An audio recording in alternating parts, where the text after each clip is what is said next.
The massive alien ship appeared in Earth's orbit without warning. It was 3 times larger than humanity's biggest space station, with smooth silver walls that seemed to bend light around them. On every human colony and space platform, alarms began to sound. Secretary General Chen Wei stood in the emergency meeting room deep beneath Geneva. Around the table sat the leaders of Earth's major nations, their faces lit by the glow of holographic displays showing the alien vessel. Outside, people looked up at the sky, some in fear, others in wonder. They're requesting permission to send a diplomatic party, reported Admiral Sarah Torres, head of Earth's small but growing space fleet. The message is being translated now. Chen nodded. At 62 years old, he had spent most of his career dealing with human conflicts. Now he faced something entirely different. Put it through. The room filled with blue light as 3 alien figures appeared before them. One looked like a walking crystal, its body made of sharp, clear stones that caught the light. Another seemed to be made of flowing gas, constantly shifting between different colors. The third was more familiar. It had 4 arms and green skin, but its basic shape was almost human. The green-skinned alien spoke first. Its voice came through the translation system as calm but urgent. Greetings, people of Earth. I am Ambassador X9 of the Galactic Confederation. We come to you in your planet's greatest hour of need. Our need? Chen asked, keeping his voice steady. The Devourers approach, said the crystal being, its voice like wind chimes. They have already consumed 17 star systems in this galactic arm. Every thinking species must join the fight or all will be lost. The gas form alien pulsed red. The mandatory defense conscription has been declared. Your species will provide ships, soldiers, and resources for the war effort. The survival of all depends on unity. Chen looked around the table. The other human leaders seemed as confused as he felt. Forgive me, but we know nothing of this war. Earth has only had faster-than-light travel for 50 years. We have 12 billion people and perhaps 1,000 ships suitable for space combat. Surely there are others better equipped to help you. The 3 aliens exchanged what might have been surprised looks. The green-skinned one stepped forward. You misunderstand. This is not a request. Every sapient species in the galaxy has joined the Confederation. The Devourers threaten all life. There is no choice. There is always a choice, Chen replied quietly. We appreciate the gravity of your situation, but humanity must decline to participate in this conflict. The silence that followed felt heavy. The crystal being's light grew brighter and the gas alien turned deep red. The green-skinned ambassador looked genuinely shocked. Decline, X9 repeated. No species has ever declined. President Maria Santos of the American Federation leaned forward. We're not warriors by nature, Ambassador. We've spent the last century learning to live in peace with each other. We're not ready for galactic war. Ready? The crystal being's voice rose to a higher pitch. The Devourers do not wait for readiness. They consume entire worlds in days. They turn planets into metal and circuits to make more of themselves. Prime Minister David Chang of the European Union spoke up. What exactly are these Devourers? The gas alien pulsed darker. Ancient machines. No one knows who built them or when. They appeared at the galaxy's edge 300 years ago and began consuming everything in their path. They learn, they adapt, they grow stronger with each victory. How many ships do you have fighting them? Asked Admiral Torres. The Confederation fleet numbers in the millions, X9 said. 847 species contribute to our forces. We have held them back for decades, but they grow stronger. Chen studied the aliens' faces, or what he assumed were faces, and yet you're losing. The 3 ambassadors said nothing, which was answer enough. We understand your cause is just, Chen continued. But humanity is still learning about space, about other species, about technologies we can barely comprehend. We would be more burden than help. Your assessment is irrelevant, the crystal being said coldly. Compliance is mandatory, is it? Chen stood up slowly. What happens if we refuse? The green-skinned alien seemed uncomfortable. Economic sanctions, trade restrictions.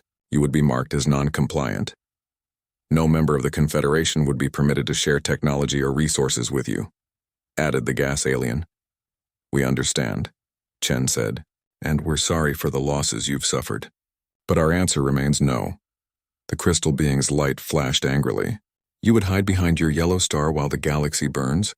We would prepare, Chen replied. When we are ready, if you still need us, we will consider your request again. By then, there may be nothing left to save, Zex9 said sadly. Then at least someone will remember what was lost, Chen answered. The alien ambassadors vanished without another word. The humans sat in silence for long moments, each lost in their own thoughts. Did we just make the biggest mistake in human history? Asked President Santos. Admiral Torres checked her displays. The alien ship is leaving. No hostile actions detected. We bought ourselves time, Chen said. The question is, what do we do with it? Dr. Emily Carter, Earth's leading expert on alien technology, had been quiet throughout the meeting. Now she spoke up. We learn everything we can about this war. We study these devourers. We prepare. For what? Asked Prime Minister Chang. For the possibility that we might be the only ones left to fight them, Chen said quietly.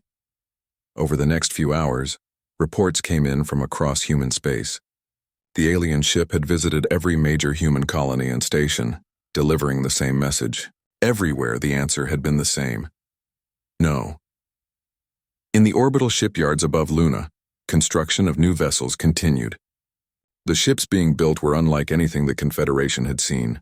Smaller, faster, designed for the kind of unpredictable tactics that humans seem to favor naturally. Admiral Torres reviewed the fleet status reports. Humanity had been building ships for 50 years, but they had never been tested against a real enemy.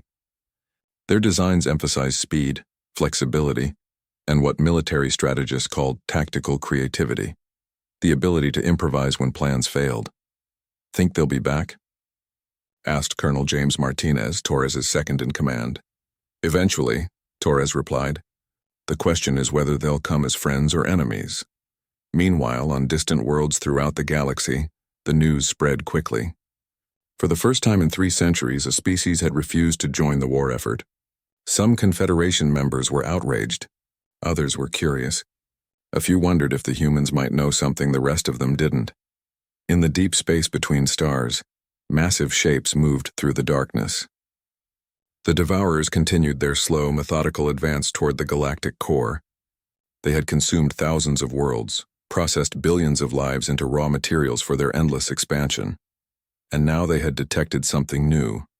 A small cluster of worlds around a yellow star, inhabited by a species that had somehow avoided the war entirely.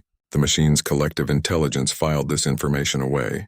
When the time came, they would investigate these humans more closely. For now, Earth continued its quiet existence, unaware that its refusal to fight had marked it for special attention from the very enemy the galaxy feared most. 6 months had passed since the aliens left Earth's orbit. The world had changed in small but important ways. Every day, human ships launched from hidden bases on the far side of the moon. They carried no weapons, only sensors and cameras. Their mission was simple: watch and learn. Dr. Sarah Mitchell floated in the observation deck of the research vessel Pioneer, studying data streams from a dozen different monitoring posts. As Earth's leading expert on alien biology, she had become something much more important: the person trying to understand an enemy humanity had never seen.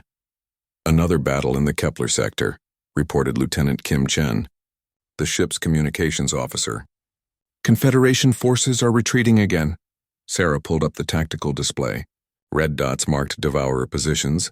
Blue ones showed Confederation ships. The red was winning, slowly but steadily pushing the blue back toward the galactic core. Pattern analysis? Sarah asked. Same as before, Kim replied. The Devourers learn from each engagement. They adapt their tactics based on what worked against them before. The Confederation can't surprise them anymore. Sarah nodded grimly. For 6 months, she had watched the galaxy's greatest military alliance lose ground to machines that seemed to think like a single, vast mind. Every victory the Confederation achieved only taught the Devourers how to counter those same tactics next time. Her computer chimed with an incoming message. The face of Admiral James Harrison appeared on screen, broadcasting from Earth's newest military command center, buried deep in the Rocky Mountains. Dr. Mitchell, I need your latest assessment for the council meeting. Sarah organized her thoughts. At 35, she had never expected to become one of the most important voices in human defense planning. The situation is deteriorating faster than predicted, Admiral. The Confederation has lost 3 major industrial systems this month. Their fleet strength is down by 20% from when we first made contact. How long do they have? At current rates? Maybe 2 years before the Devourers reach the galactic core. After that, Sarah shrugged. There won't be much left. Admiral Harrison's face showed no emotion, but Sarah could see the weight of responsibility in his eyes. At 58, he had spent his career building Earth's small defensive fleet.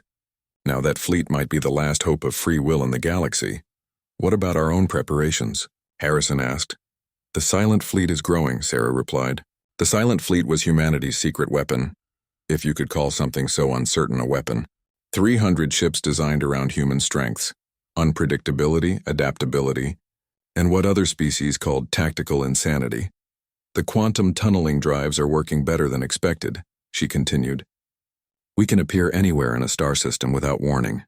Our ships are smaller than Confederation standard, but they're fast and hard to detect. And our tactical doctrine? Sarah smiled despite the grim situation.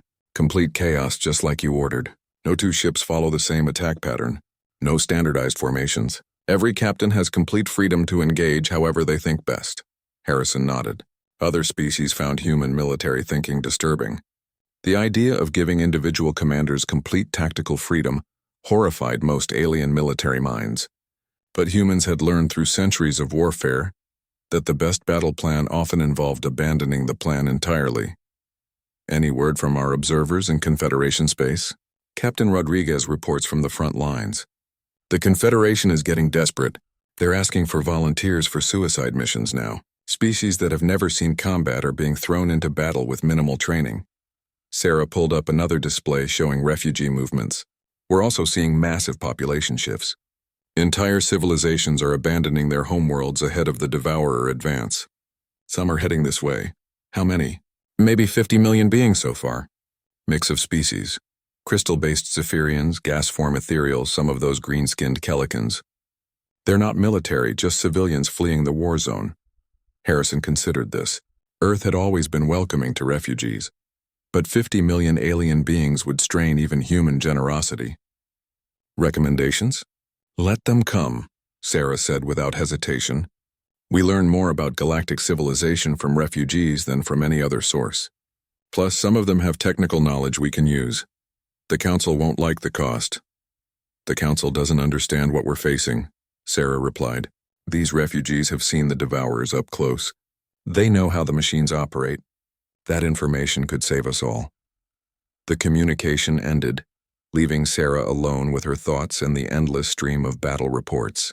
She pulled up the latest tactical analysis from the front lines. The Devourers had developed a new formation, a three-dimensional spiral that somehow countered every known Confederation attack pattern. The scary part was how quickly they learned.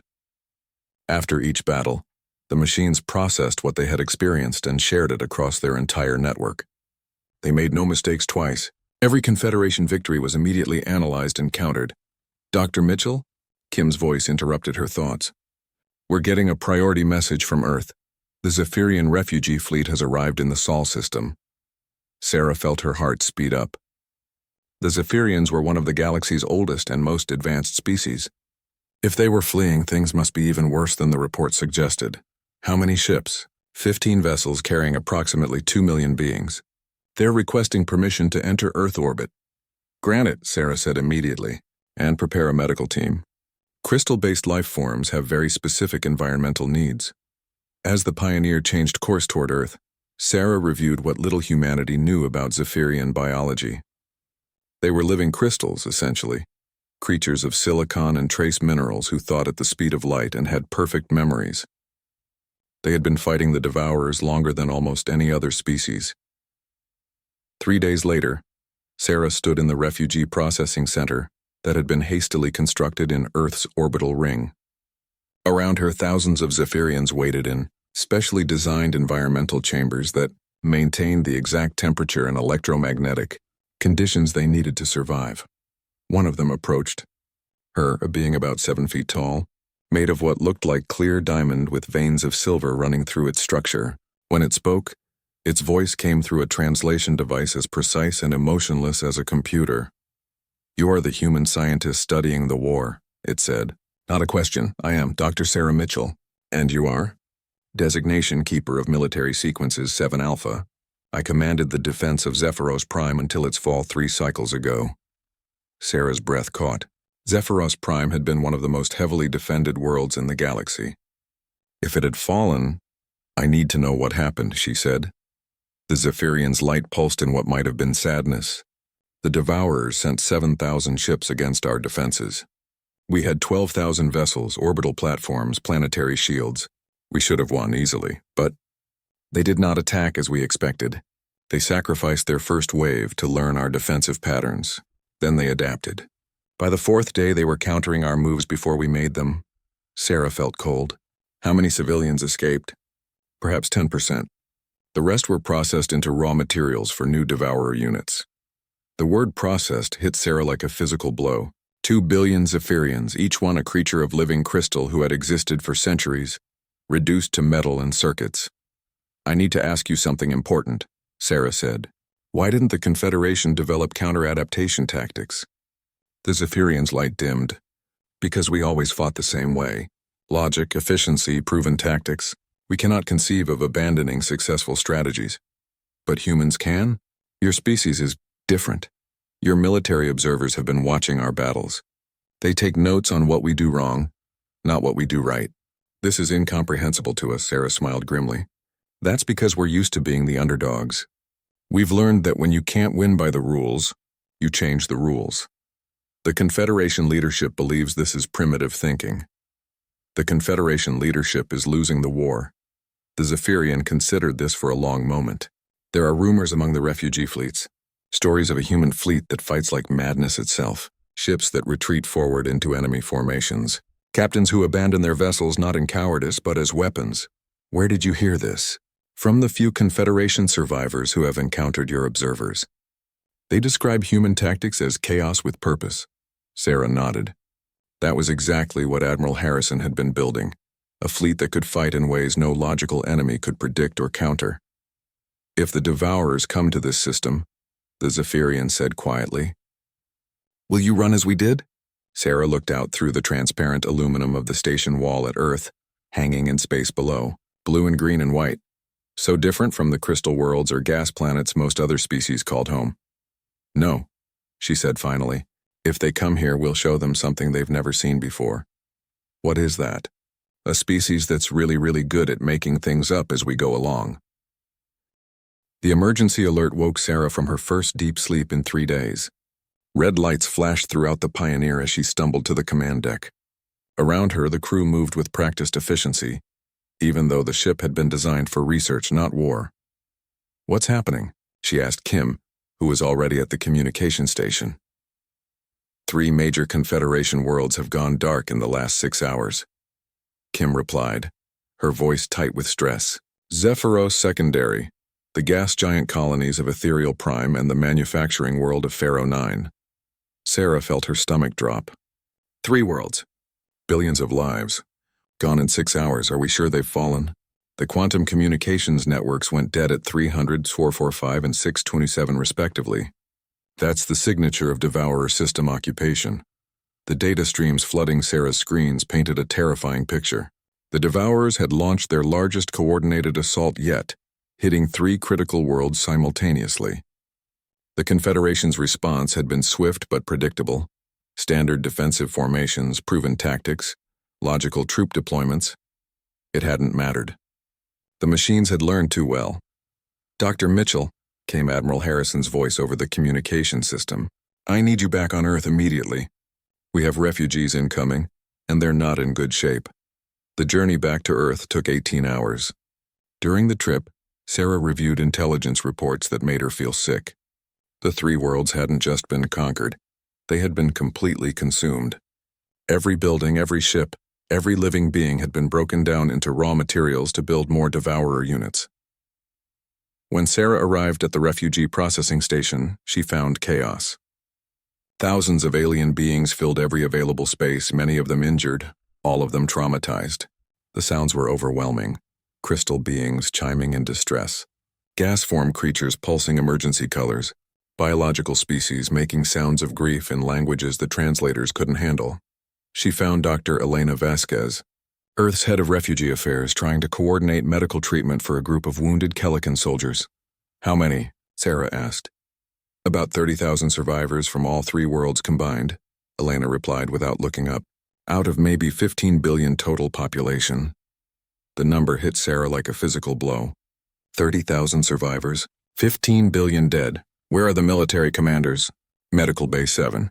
But Sarah, some of them are... Elena hesitated. They're broken. I've never seen anything like it. Sarah made her way through the crowded corridors to Medical Base 7. Inside, she found a dozen alien officers from various species, all receiving treatment for physical and psychological trauma. But one figure caught her attention immediately. Commander Zeth Prime sat in a specialized chair designed for his crystalline physiology. But something was wrong with his structure. Several sections of his body showed dark cracks, and his normally bright light was dim and flickering. "Commander," Sarah said gently. "I'm Dr. Mitchell. I've been studying the war." Zeth Prime's light pulsed weakly. "The war is over. We just haven't realized it yet. What happened at Zephyros Secondary?" The crystal being's voice came through the translator as flat and emotionless. Everything we tried they had already seen. Every formation, every tactic, every desperate strategy. They countered it before we fully deployed. It was like fighting an enemy that could see the future. How long did the battle last? 14 hours. By hour 6, we knew we had lost. By hour 10, we were just trying to save civilians. By hour 14, his light dimmed further. There were no civilians left to save. Sarah pulled up a chair. "Commander, I need to understand something. In all your military experience, have you ever encountered tactics that made no logical sense?" "What do you mean?" "Strategies that seemed stupid or wasteful or completely random?" Zeth Prime considered this. "No, efficient tactics win battles. Random actions waste resources and lives. What if I told you that some of humanity's greatest victories came from tactics that seemed completely insane? I would say your species was fortunate that your enemies were even less competent than you." Sarah almost smiled at that. What if your enemies were smarter than you? So smart they could predict any logical move you made. Then you would lose. There is no counter to superior prediction. Unless you became unpredictable.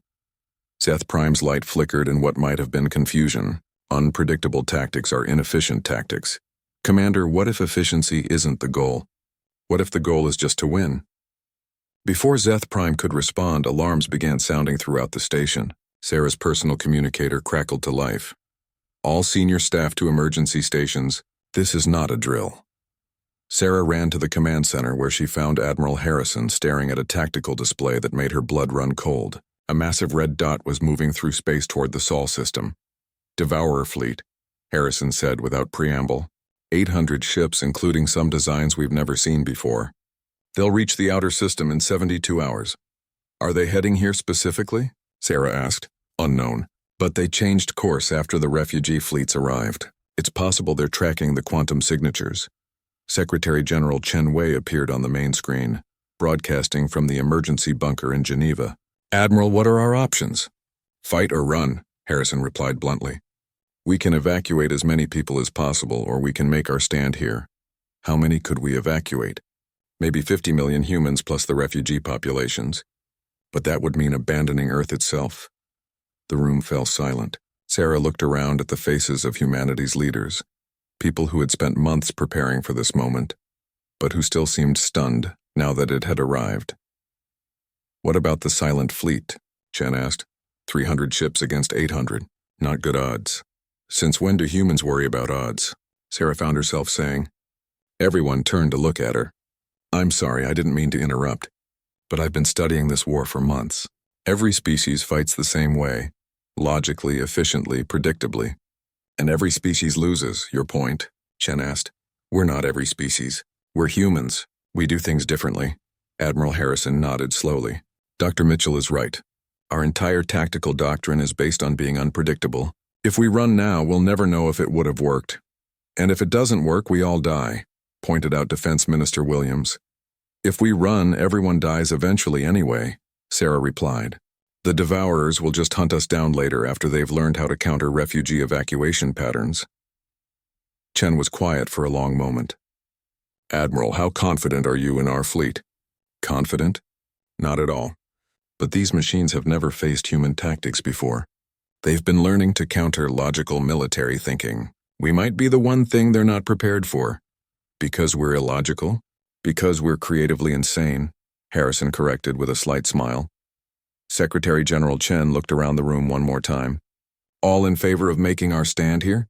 Every hand rose, some quickly, others after a moment's hesitation. Then God help us all, Chen said quietly. The next 48 hours passed in a blur of preparation. The silent fleet moved into position throughout the Sol system, not in any recognizable formation, but scattered apparently at random among asteroids, gas clouds, and the magnetic fields of planets. Sarah spent the time interviewing refugee military officers, trying to understand exactly how the Devourers fought. The picture that emerged was terrifying. Machines that learned from every engagement, that shared knowledge instantly across their entire network, that could predict and counter any logical military response.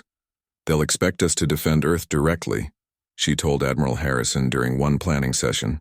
Standard planetary defense doctrine calls for orbital platforms and concentrated firepower. So we don't defend Earth directly, Harrison replied. We defend it indirectly from angles they won't expect. Such as? Harrison's smile was not entirely reassuring. I'm still working on that part. On the final day before the Devourer's arrival, Sarah found herself back in Medical Bay 7, talking once more with Commander Zeth Prime. The crystal being's structure had stabilized somewhat, but his light remained dim. Your fleet will die heroically, he told her, but they will still die. The Devourers cannot be surprised. What if surprise isn't the goal? Sarah asked. What if confusion is? I do not understand the difference. Surprise is when you do something the enemy doesn't expect. Confusion is when you do something the enemy can't understand even after seeing it happen. Zeth Prime's light pulsed thoughtfully. And humans specialize in confusion? We specialize in making it up as we go along. And I'm starting to think that might be exactly what the galaxy needs. 24 hours later, the Devourer fleet would discover that Sarah was absolutely right. The Devourer fleet dropped out of faster-than-light travel at the edge of the Sol system, like a swarm of metallic insects. 800 ships, each one larger than humanity's biggest vessel, arranged themselves in the precise geometric formations that had crushed every Confederation defense for the past 3 centuries. Admiral Harrison watched the enemy fleet from the bridge of the Defiant, hidden behind one of Jupiter's smaller moons. Around him, his crew worked with quiet efficiency, their voices calm despite the fact they were about to face an enemy that had never been defeated. Fleet status? Harrison asked. All ships report ready, sir, replied Commander Sarah Kim, his tactical officer. Silent fleet deployment complete, Harrison nodded.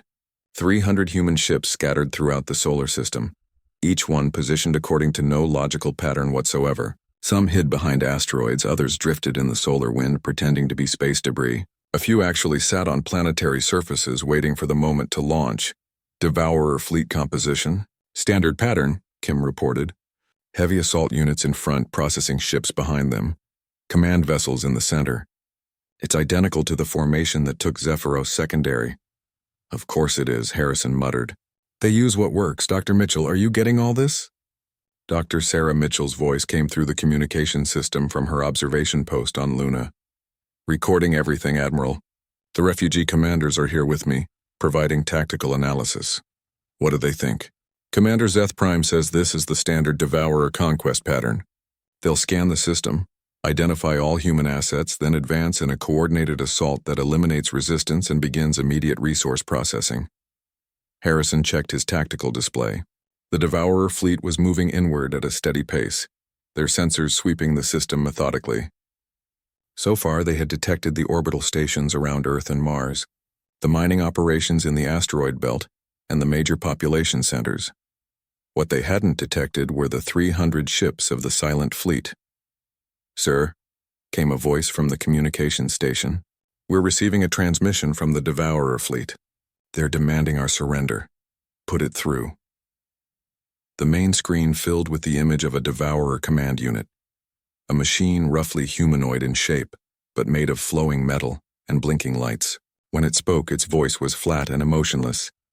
Biological entities of the Sol system, you will cease all defensive activities and prepare for processing. Resistance will result in inefficient resource utilization. Harrison stepped forward.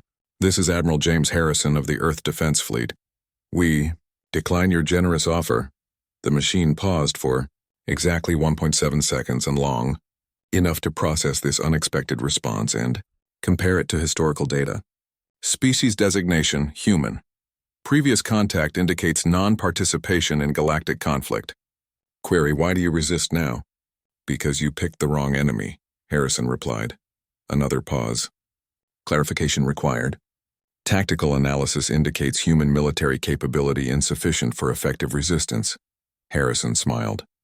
Your tactical analysis is about to get a major update. The transmission ended. Around the solar system, 300 human ships received the signal they had been waiting for. Weapons free. What happened next violated every principle of logical military thinking. Instead of moving to defend Earth or forming protective formations around key assets, the silent fleet attacked in every direction at once. Ships that had been hiding behind asteroids suddenly accelerated toward targets that made no tactical sense. The vessel Crazy Horse launched from the surface of Europa and headed straight for the Devourer formation, not to engage the lead ships, but to attack the rear guard. Captain Maria Santos, commanding the destroyer Gambler's Hope, executed a maneuver that would have gotten her court-martialed in any sane military.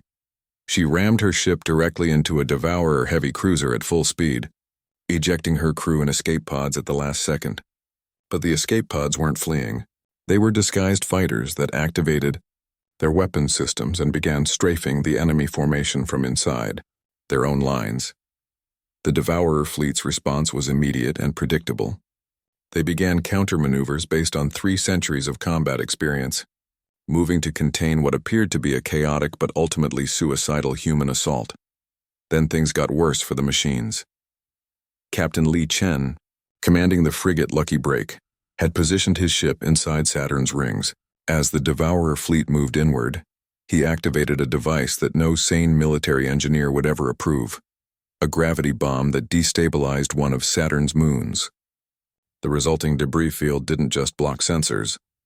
It created a navigational nightmare that forced the Devourer fleet to split their formation. Sir, Commander Kim reported with barely contained excitement, Devourer fleet is showing signs of tactical confusion. They're trying to process multiple simultaneous threats that don't follow any recognizable pattern. Harrison watched his tactical display with satisfaction, red dots representing Devourer ships were moving in increasingly erratic patterns as they tried to respond to attacks that came from impossible directions, using methods that made no logical sense. The heavy cruiser, Audacious Fool, commanded by Captain Jennifer Walsh, had hidden inside the corona of the sun itself, using experimental shielding that barely kept the crew alive. When she emerged to attack the Devourer rearguard, her ship was so charged with solar energy that it actually disrupted the machine's electronic systems. But the most devastating attack came from an unexpected source. Captain Robert Kim, commanding the science vessel Organized Chaos, had loaded his ship with every piece of damaged alien technology they had recovered from refugee ships. Instead of trying to use the technology, he simply flew into the middle of the Devourer formation and began ejecting everything into space. The result was technological pandemonium. Broken Zephyrian crystal matrices interfered with Devourer communications. Damaged ethereal gas drive systems created energy fields that scrambled sensors. Kellican emergency beacons began broadcasting distress signals on frequencies that overloaded the machine's audio processing. Devourer fleet is attempting to adapt, Dr. Mitchell reported from Luna. But they're having trouble processing the tactical data. Commander Zeth Prime says he's never seen anything like it. That's because there's never been anything like it, Harrison replied. Signal all ships, Phase 2. Phase 2 was even more insane than Phase 1. The remaining ships of the Silent Fleet, which had been quietly moving into position during the chaos, began the most unconventional attack in galactic history. They didn't target the Devourer ships directly. Instead, they began hurting them. Using careful positioning and coordinated microjumps, the human ships started pushing the Devourer fleet toward Jupiter. Not quickly, not obviously, but with the patience of shepherds guiding sheep. Every time the machines tried to reform their lines, human ships would appear from unexpected angles and force them to shift position. The Devourer's collective intelligence was vast and sophisticated, but it had never encountered an enemy that treated a space battle like a three-dimensional chess game, played by lunatics. "Sir," Kim reported, "Devourer fleet is moving toward Jupiter as planned, but they're starting to recognize the pattern.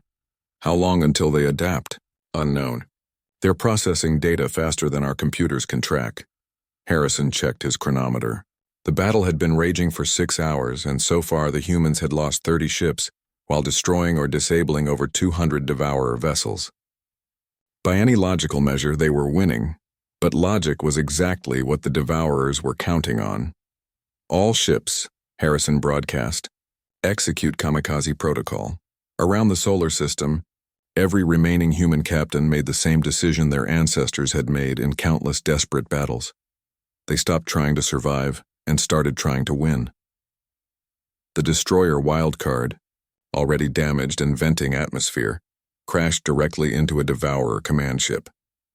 The cruiser Last Dance used its failing engines to push 2 enemy vessels into each other. The frigate-controlled Insanity overloaded its reactor and turned itself into a nuclear mine in the middle of the enemy formation. "Admiral," Dr. Mitchell's voice was urgent, "the Devourer fleet is trying a new formation. They're concentrating all remaining ships into a single assault group aimed directly at Earth." Harrison smiled grimly. "Perfect. Signal the Jupiter station." Deep in the atmosphere of Jupiter, humanity's most secret installation had been waiting for this moment. The Jupiter Atmospheric Research Station wasn't really a research station at all. It was a massive electromagnetic launcher that had been disguised as a weather monitoring system as the Devourer fleet concentrated for their final assault on Earth. 27 specially modified asteroids launched from Jupiter's atmosphere at near relativistic speeds. Each asteroid had been equipped with human-designed guidance systems and filled with every piece of explosive material the silent fleet could spare. The Devourers detected the incoming projectiles and began evasive maneuvers. But the asteroids weren't aimed at where the ships were. They were aimed at where the ships would be if they followed logical evasive patterns. The machine's predictive algorithms, so effective against every other species, became their downfall. The message reached every corner of the galaxy within hours. For the first time in 3 centuries, a Devourer fleet had retreated. Not been destroyed, not forced to withdraw after completing their mission, but actually turned around and fled from an enemy they couldn't understand. Dr. Sarah Mitchell stood in the communications center of Luna Base, watching response signals flood in from across Confederation space. Military commanders, government leaders, and desperate civilian populations all wanted to know the same thing. How had humanity done what no other species could manage? Another priority transmission from the Confederation High Command, reported Lieutenant Kim Chen, who had been promoted after surviving the battle aboard the Defiant. "That's the 15th one today." "Put it through," Sarah said tiredly. She had been answering the same questions for 3 days straight. The holographic image of Fleet Commander Vash 9 appeared, his green skin looking more haggard than usual. Behind him, Sarah could see other alien officers, crystal beings, gas forms, and creatures she couldn't identify. "Dr. Mitchell," Vash 9 began without preamble, "we need complete tactical records of your engagement with the Devourer fleet. The Confederation Council is meeting in emergency session." "I've already transmitted our sensor data," Sarah replied. "What else do you need?" "We need to understand how you achieved victory. Our strategic analyst cannot comprehend your battle plan." Sarah almost smiled at that. "We didn't have a battle plan. That was the whole point." The alien commander's forearms gestured, and what Sarah had learned was confusion. No military force engages without a strategic framework. "Your Admiral Harrison must have coordinated the assault." Admiral Harrison gave exactly one order: confuse the enemy so badly they forget how to fight. That is not a military order. That is chaos. Exactly. Vash 9 conferred with the other officers behind him before continuing. "Dr. Mitchell, the Confederation formally requests that Earth join our military alliance. We will grant your species full membership status and access to all our technology. And in return, your tactical doctrine. We need to learn how to fight like humans." Sarah considered this carefully. 6 months ago, the same request had been delivered as an ultimatum. Now it came as a desperate plea. "I'll need to discuss this with my government," she said finally. After the transmission ended, Sarah made her way to the secure conference room where Earth's leadership was meeting. The past few days had transformed the dynamics of human politics completely. The species that had been dismissed as cowardly isolationists were now the galaxy's only hope. Secretary General Chen Wei looked up as she entered. At his side sat Admiral Harrison, still wearing his battle-worn uniform. Around the table were defense ministers, scientific advisors, and military commanders from every major human nation. The Confederation's latest offer? Chen asked. Full membership, complete technology sharing, and they want us to train their forces in human tactical methods. Admiral Harrison snorted. You can't train someone to be crazy. Either you have it or you don't. The question, said Defense Minister Williams, is whether we want to get more involved in this war. We're already involved, replied Chen. The moment we destroyed that Devourer fleet, we became a primary target. They'll be back, and next time they'll be prepared for our tactics. Sarah nodded. Our intelligence suggests the Devourers are adapting faster than expected. They're analyzing our battle recordings, trying to develop counters for human unpredictability. Can they do it? Asked Dr. Elena Vasquez. Eventually, maybe, but there's something they don't understand about human tactics. Which is, Sarah pulled up a tactical display showing the Sol system battle. They're trying to create algorithms to predict chaos. But human chaos isn't random. It's creative. Every engagement will be different because every human commander thinks differently. Admiral Harrison leaned forward. She's right. Captain Santos used ramming tactics because that's how she thinks. Captain Chen used gravitational weapons because he's an engineer. Captain Walsh hid in the sun because she's completely insane. You can't program creativity. Chen studied the data for a moment. So our advantage is that we're individually unpredictable? More than that, Sarah said. We're collectively unpredictable. The Devourers share a single intelligence across their entire network. They think as one mind. But humans, every ship in our fleet was essentially fighting a different war. The meeting was interrupted by an urgent communication from the orbital platforms. Lieutenant Kim's voice filled the room. Priority alert. Long-range sensors are detecting multiple Confederation fleets converging on the Sol system. Estimated arrival 6 hours. How many ships? Harrison asked. Preliminary count suggests over 5,000 vessels from at least 20 different species. Chen and Harrison exchanged glances. Are they coming to attack us or join us? Unknown, sir. But they're flying Confederation battle flags. 6 hours later, the largest fleet in galactic history emerged from faster-than-light travel in the outer Sol system. Sarah watched from the observation deck of Luna Base as thousands of alien ships filled the space around Earth. Crystal vessels that looked like flying cathedrals. Gas-formed ships that constantly shifted shape. Biological craft that seemed to grow rather than be built.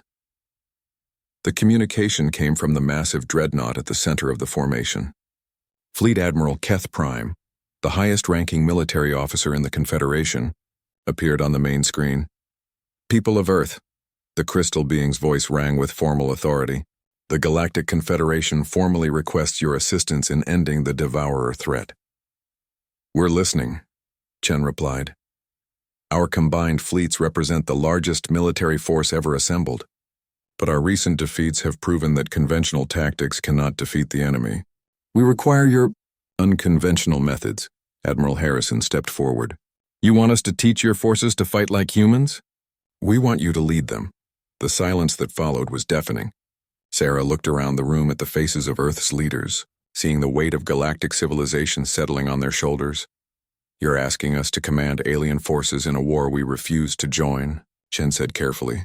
We are asking you to save the galaxy, Keth Prime replied. Over the next hour, the terms were negotiated. Earth would accept full membership in the Confederation and assume tactical command of the combined fleet.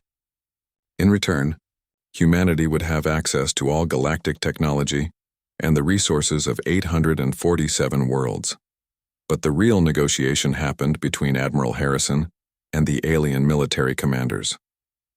Through the communication link, Sarah watched as the most experienced officers in the galaxy tried to understand human warfare. Your primary tactical principle appears to be the abandonment of all tactical principles, observed General 6-7 of the Kelican forces. That's not quite right, Harrison replied.